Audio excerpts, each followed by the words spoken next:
Hi guys, madulas. Puntahan natin yung nanay ko, kukuha siya ng puso, ng heart ng saging.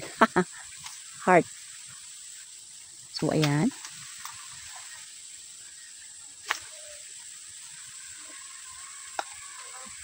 Hindi kaya? Hindi aya? Hindi aya? Ha?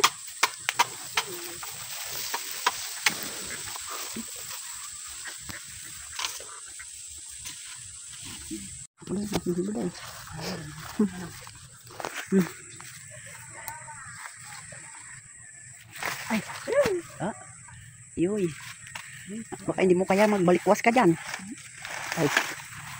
Padulas yan, pababa yan. Sira, sinilas mo. Yan na lang, dito na lang magdaan. Oh. Diyan ka magdaan lang. Sub ka lang.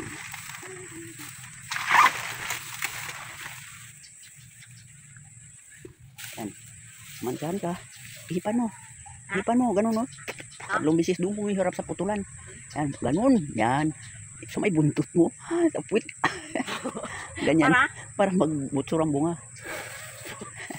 Ganyan yan si lolo mo magawa. Tapos alam nyo ba guys, habang namimitas nga kami dito ng gulay ng nanay ko, ang dami-dami niyang mga tinuturo sa akin ng mga gulay na pwedeng kunin kasi nga daw guys, nasasayang nga lang at walang ang ibang nangunguha. At habang nangunguha nga ako dyan guys, ipanay nga ang kwento-kwento niya sa akin.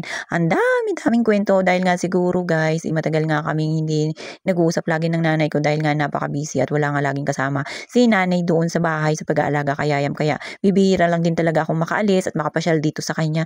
Mas maganda rin talaga guys na lagi kayo nag-uusap ng nanay mo or ng magulang ninyo pag ganitong matatandaan na sila dahil nga yung way lang na yun guys, yun yung kumbaga namimiss nila kayo guys, namimiss nila tayo dahil nga syempre may kanya-kanya na tayong pamilya at pagka pumunta tayo sa kanila or binibisita nila natin sila sa kanilang bahay, syempre masaya din yan yung mga yan.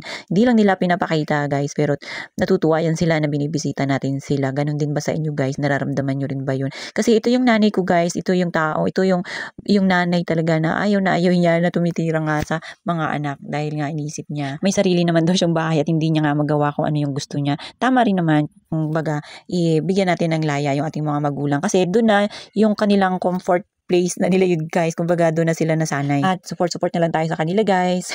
Alam nyo naman yung mga magulang natin. Ito nga pala guys, nangunguha na rin pala ako dito ng saluyot. Alam nyo ba, napakahilig ko talaga sa gulay. Ewan ko ba, siguro nga guys, idala nga ng kahirapan at isa pa yung mga magulang ko, itong nanay ko guys, napakahilig niya nga talaga sa gulay kaya namaanan na rin talaga namin yan guys. Kaya ako, mas gugustuhin ko pa talagang kumain ng gulay halos araw-araw. Pakainin mo ako ng gulay, hindi nga ako magsasawa. Ganun kami na train guys ng magulang namin dahil ngayon tatay ko dati nagtatanim nga rin ng gulay. At bukod nga sa gulay, napakasipag nga rin nila kung ano-ano pa nga tinatanim. So paano ba yan guys, hanggang dyan na nga lang muna.